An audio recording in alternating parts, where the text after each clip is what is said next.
Stepmom and her daughter accused me of bagging guys for money. Dad believed them and kicked me out. But my dad called me later begging to reconcile. I was 17 when my dad remarried. It wasn't like I was mad about it or anything, you know? My mom had passed away when I was 12, and for a while it was just me and dad. We weren't super close, but we got along fine. He did his thing, I did mine. When he started dating again, I figured it was just him trying to get his life back on track after everything. Honestly, I didn't think much of it when he introduced me to Claire, my stepmom, and her daughter Nicole. They seemed all right at first, especially since Dad seemed happy, and I didn't want to mess that up. When we all moved in together, that's when things started to feel off. We moved into this duplex Dad had bought. We lived upstairs, and he rented out the downstairs as an Airbnb for some extra cash. I thought it was cool at first because the setup gave everyone their space. Plus, I figured living with another girl around my age might not be so bad. Nicole was 18, and I thought we'd have at least some common ground. Turns out I was wrong. The weird thing was that Claire and Nicole were always super nice when Dad was around. They'd ask me how school was going, offer to cook dinner sometimes, and just be generally pleasant. But the second Dad left the house, it was like a switch flipped. Claire would give me these cold looks like I didn't belong, and Nicole, well, she made my life hell in her own little way.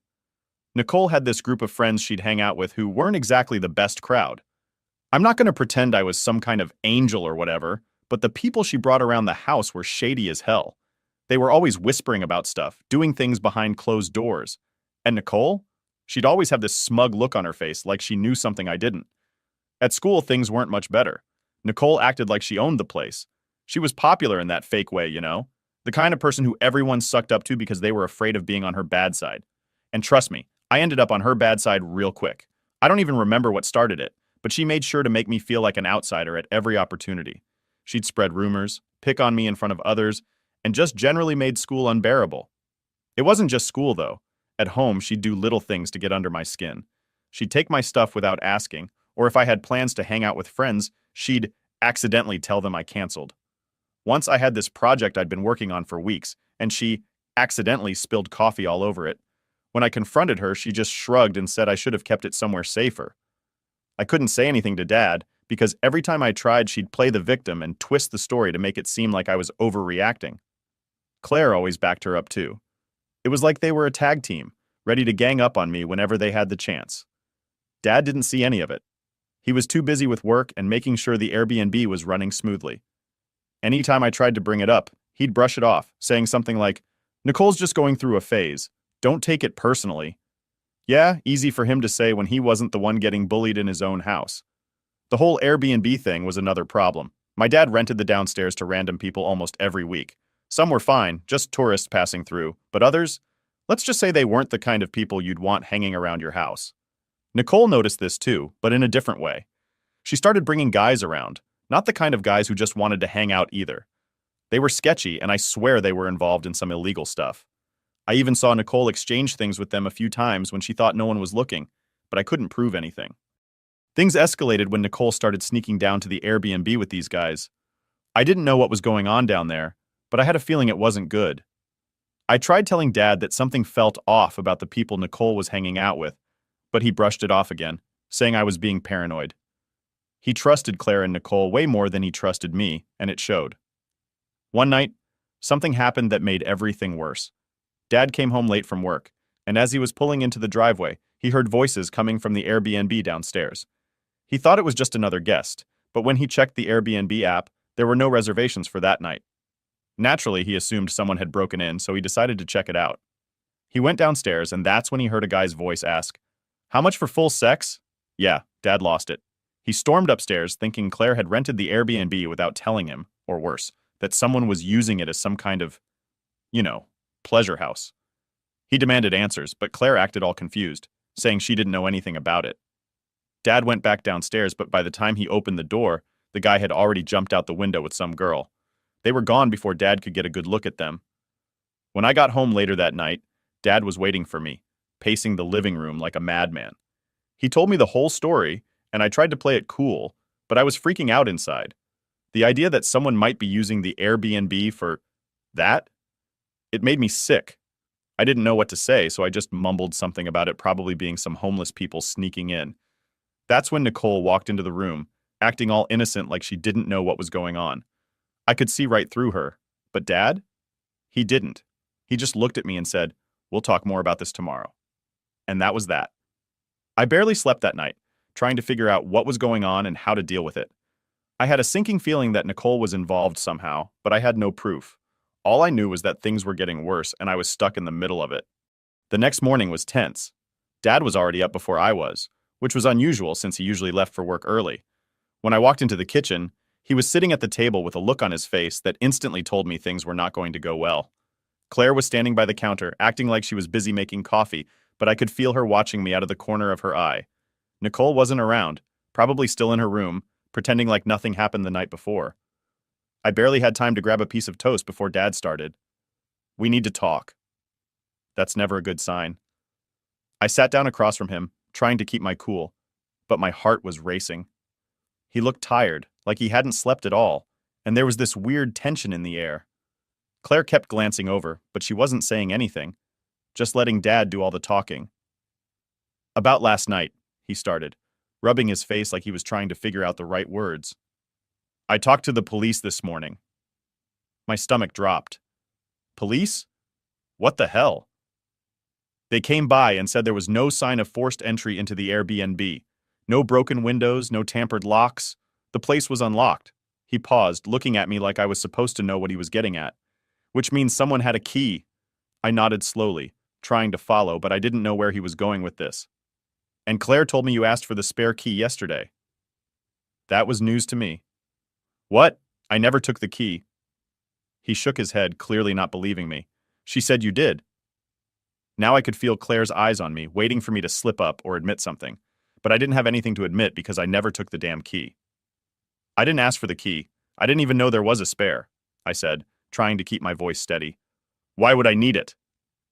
"That's what I'm trying to figure out," Dad said, his voice rising. "Because as far as I'm concerned, you're the only one who could have opened that Airbnb."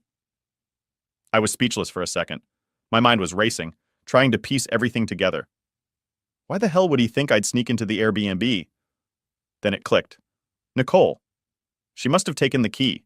I remembered seeing her with it the day before, fiddling with it like it was no big deal. But I didn't think much of it at the time. "It wasn't me," I said firmly. "I swear, it was Nicole. I saw her with the key yesterday." The second her name left my mouth, Claire whipped around, finally joining the conversation. "Nicole had nothing to do with this," she snapped. "She's been home all night." I blinked at her, my frustration building. "I saw her with the key, Claire. I'm not making this up." "You're lying," she shot back, her voice sharp. "Nicole doesn't sneak around with boys like that. She's not the one who was caught down there. You were." That was it. I couldn't believe what I was hearing. They were seriously accusing me of being in the Airbnb, hooking up with some random guy, and they weren't even giving me a chance to defend myself. "I wasn't there!" I shouted, standing up from the table, my anger boiling over. "You're just protecting Nicole because you don't want Dad to know what she's really like." Before I knew it, Dad was on his feet too. "That's enough," he yelled, his face red. "I've had enough of your excuses. I can't believe you'd sneak around like that in my house and then try to blame it on Nicole. I raised you better than that." I felt like I'd been punched in the gut. He wasn't even giving me a chance to explain. In his mind, I was guilty. No questions asked. "I didn't do anything," I repeated, my voice shaky. "You're wrong." But he wasn't listening. He grabbed my arm and marched me to the front door, his grip tight. "I can't have you living here if this is how you're going to act. I can't trust you anymore." I stared at him in shock. Was he seriously doing this? Kicking me out over something I didn't even do? "Dad, please," I started, trying to pull away from his grip, but he wasn't having it. "Get your stuff and go," he said coldly. "You're not welcome here anymore." Claire was standing behind him, arms crossed, her face twisted in that smug look I'd grown to hate. She was loving this. Nicole wasn't even in the room, probably hiding away in her bedroom, pretending none of this was happening. I didn't even argue anymore. There was no point. Dad had made up his mind, and there was nothing I could say to change it. I went to my room, packed a bag with whatever I could grab, and left. The second I stepped outside, reality hit me like a brick. I didn't have anywhere to go. I didn't have money. I didn't have a job. And now I didn't have a home. I stood in the driveway for a minute, trying to figure out what to do next. My whole life had just been ripped away, and I didn't even know why. All because of Nicole's lies and Claire's manipulation. As I walked down the street, it started to sink in just how alone I was. No friends nearby, no family I could turn to. It felt like the world had turned its back on me. The worst part? I knew Nicole was getting away with it. She was probably sitting in the house right now, laughing at how easily she'd pinned everything on me. And Dad, he'd never believe me over her. I ended up wandering around for hours, trying to come up with some sort of plan.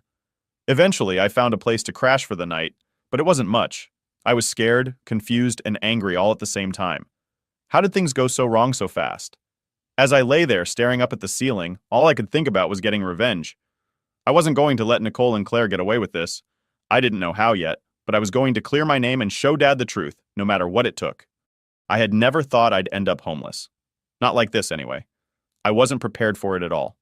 One minute I was in my room, minding my own business, and the next, I was on the street with a bag full of random clothes and no place to go. My own dad didn't even hesitate to kick me out. I mean, how could he do that? How could he believe them so easily? But there I was, walking down the street, feeling completely lost. For the first few days, I just crashed wherever I could.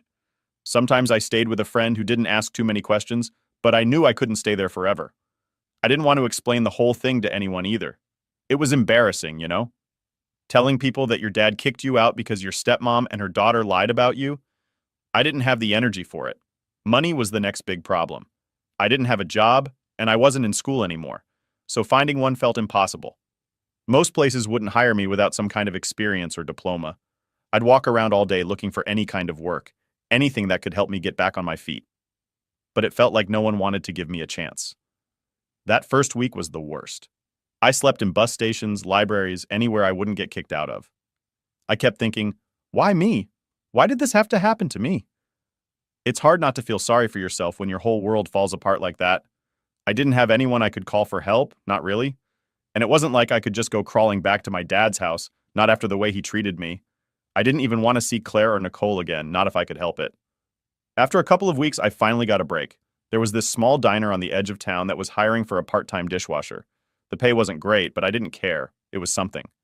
I walked in and basically begged the manager for the job, and to my surprise, he gave it to me on the spot. I guess he could tell how desperate I was, and he didn't seem like the kind of guy who asked too many questions. The diner wasn't glamorous, and the work was tough. I spent hours scrubbing plates, cleaning the kitchen, and taking out the trash. It wasn't what I imagined myself doing, but it was better than nothing. I needed the money, and it gave me a reason to keep going. The people at the diner were decent too. The manager, Carl, was rough around the edges, but fair. He didn't bother me about my situation, and I appreciated that. There was another girl working there, Jess, who was a waitress. She noticed pretty quickly that I wasn't exactly in a good place. One night after we closed up, she asked me if everything was all right. I wasn't planning on opening up to anyone, but something about her just made me trust her. I told her the basics, that my dad kicked me out because of some lies, that I didn't really have anywhere to go, and that I was just trying to get by.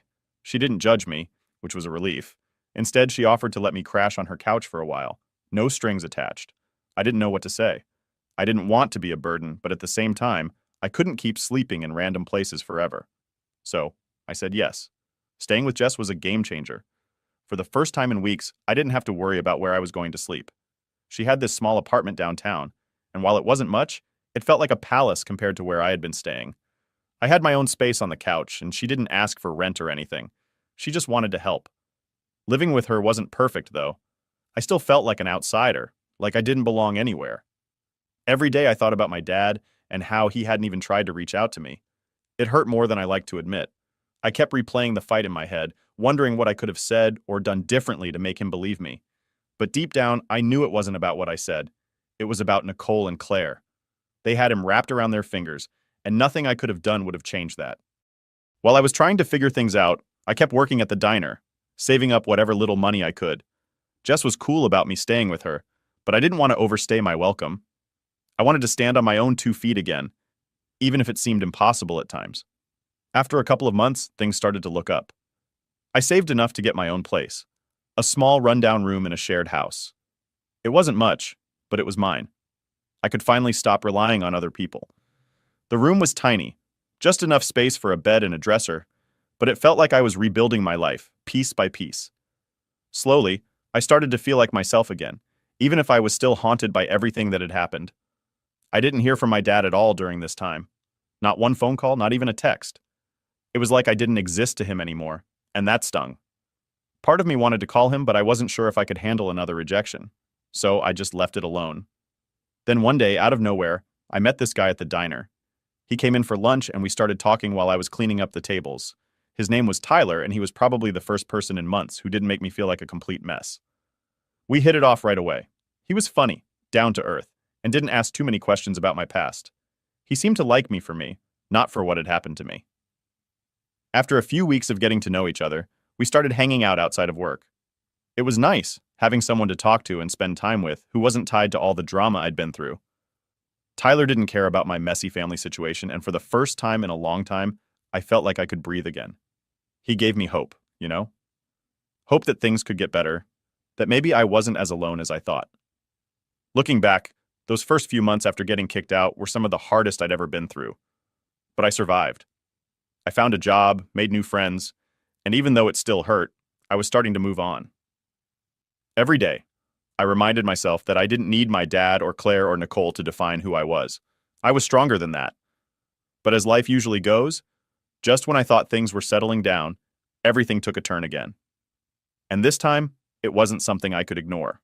Things had started to feel somewhat normal again after a few months of settling into my own little space. I had a routine going, working at the diner, hanging out with Tyler, and keeping my distance from my dad and all that drama.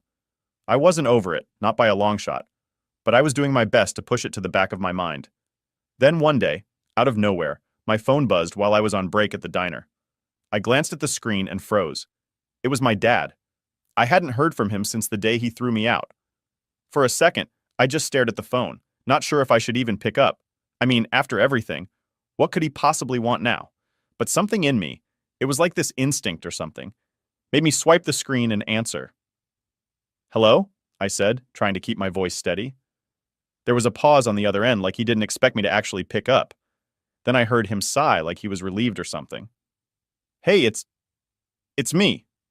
I rolled my eyes. Who else would it be? I stayed quiet, waiting for him to say whatever it was he needed to get off his chest. I know it's been a while," he continued, his voice shaky. I just wanted to talk." I could feel my chest tightening with anger. Now he wanted to talk? After all this time? After believing Claire and Nicole's lies and kicking me out without even letting me defend myself? "What do you want, Dad?"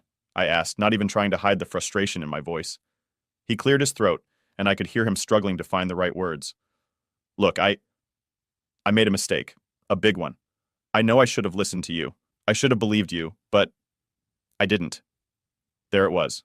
An apology, or at least the start of one. But it didn't feel like enough. Not after everything I'd been through.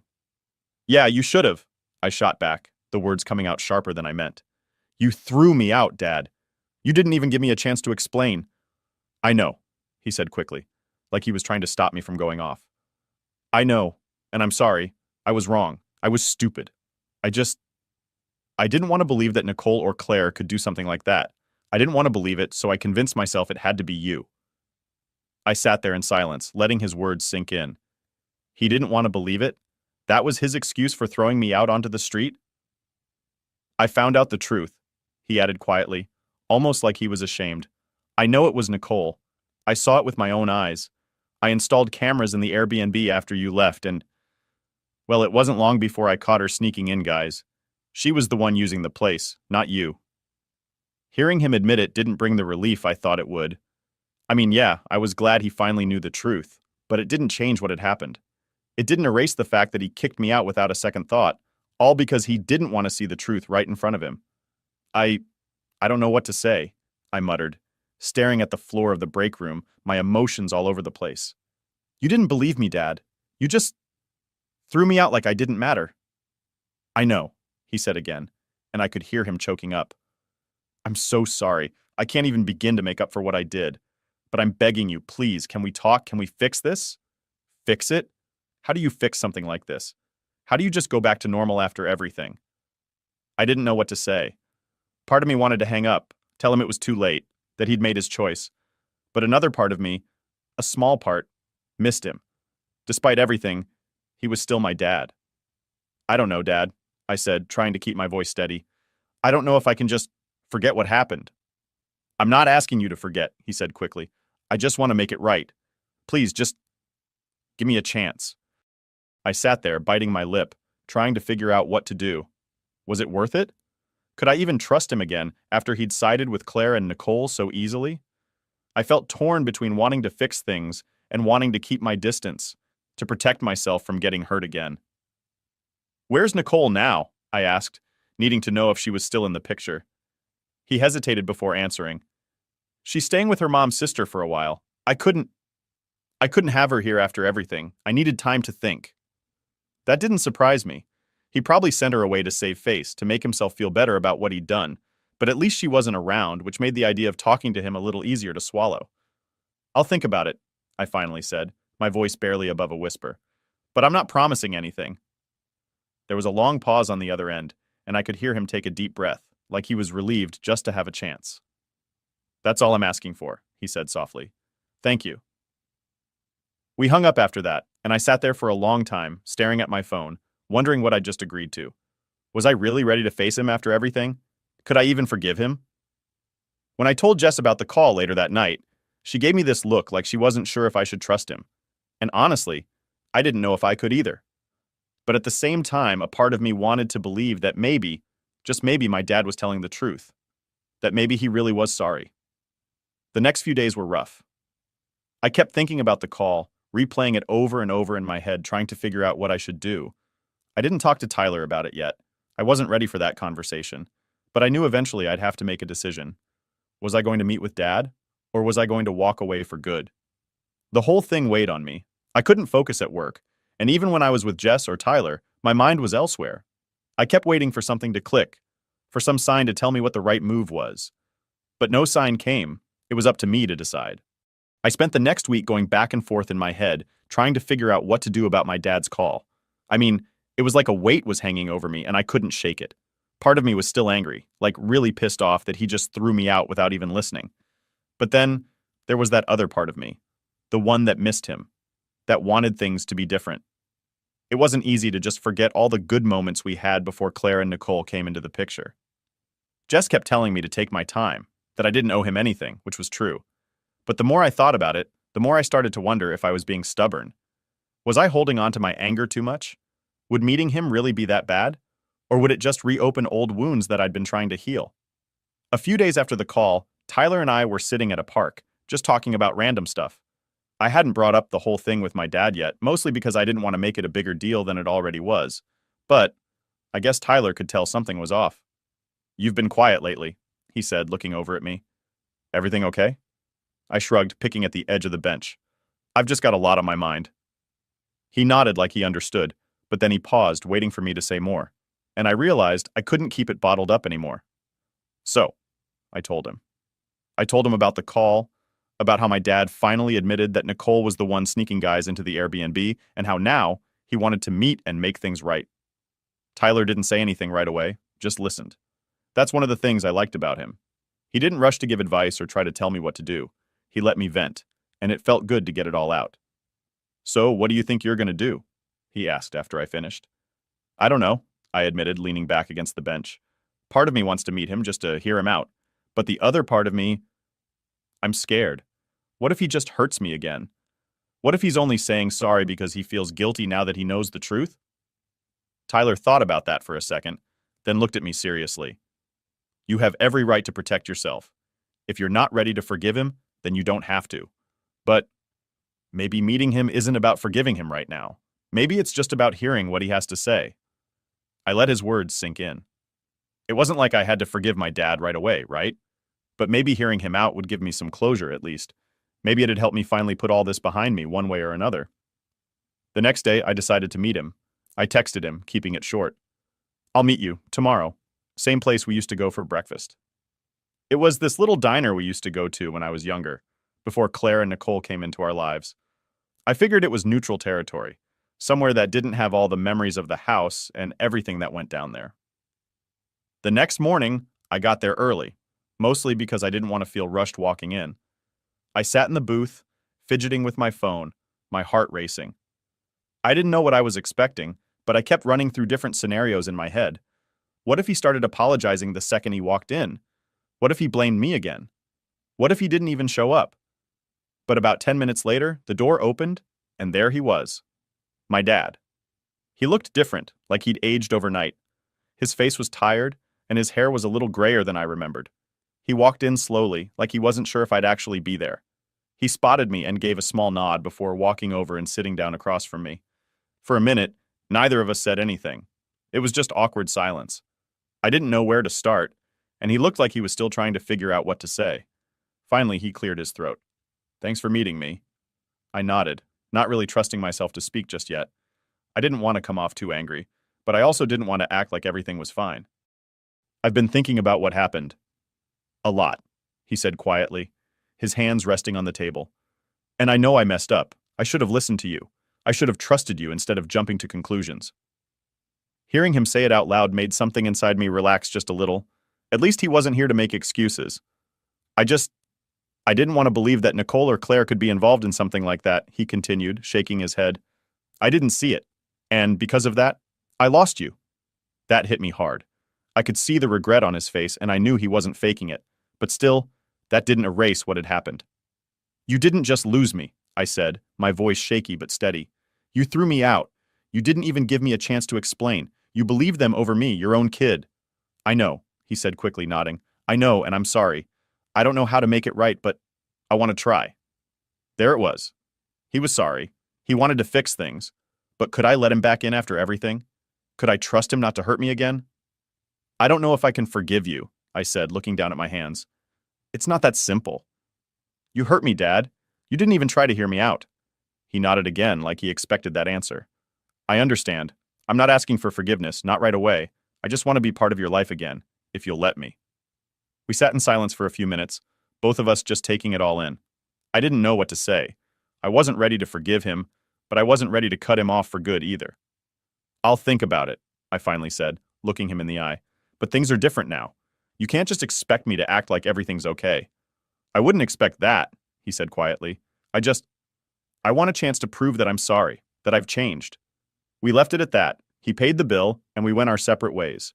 As I walked out of the diner, I felt this strange mix of emotions. Part of me felt lighter, like a weight had been lifted, but another part of me still felt heavy, like I was carrying around the scars from what happened. Maybe I'd give him another chance. Maybe I wouldn't. All I knew was that it was going to take time, and for the first time in a long time, I was okay with that. Update. A few days after my meeting with Dad, I was still stuck in that weird place where I didn't know what to do. I hadn't decided if I wanted to let him back into my life, and honestly, I wasn't in a rush to figure it out. I kept telling myself that I needed time, that I didn't have to jump back into anything. But then I got another call from him, and this time it was different. I was just finishing up my shift at the diner when my phone buzzed. Seeing Dad's name on the screen sent that familiar mix of anxiety and curiosity through me. I hesitated for a second before answering. "Hey," I said, trying to sound casual, but my heart was racing. "Hey," Dad replied, his voice sounding tired, almost worn out. I need to tell you something. It's important." I could tell something big had happened just by the way he was talking, so I didn't say anything, just let him keep going. "Claire and we had a fight. A big one. About Nicole and everything that happened," he started, his voice shaky but firm. "Turns out she knew all along. She knew what Nicole was doing down in the Airbnb, and she didn't say a word. She let me believe it was you." Hearing that hit me like a punch in the gut. I mean, I had always suspected that Claire had a part in all of this, but hearing Dad confirm it made my blood boil. She'd let him throw me out knowing I was innocent the whole time? "What?" I managed to say, my voice barely above a whisper. "She lied to me," Dad continued, his frustration obvious. "Not only about Nicole, but about you too. She made up that whole thing about you taking the key, knowing it was Nicole all along. I can't believe I was so blind to it." I stood there in silence, trying to process what he was saying. Claire had been the one behind all of it, making sure I took the blame while Nicole kept getting away with her crap. I felt this mix of anger and relief, knowing that Dad finally saw the truth, but also furious that it had taken so long. "I kicked her out," Dad said, snapping me back to reality. "I couldn't live with her after what she did. She's gone. I told her to pack her stuff and leave." I blinked, trying to wrap my head around it. Dad kicked out Claire? After everything? "I'm sorry for everything," he said, his voice softer now. "I should have believed you from the start. I should have seen what was going on, but I didn't. And now I'm asking you. Would you be willing to come back home?" I didn't know what to say at first. I never thought this would happen. For months, I had convinced myself that I didn't need to go back, that I was better off on my own.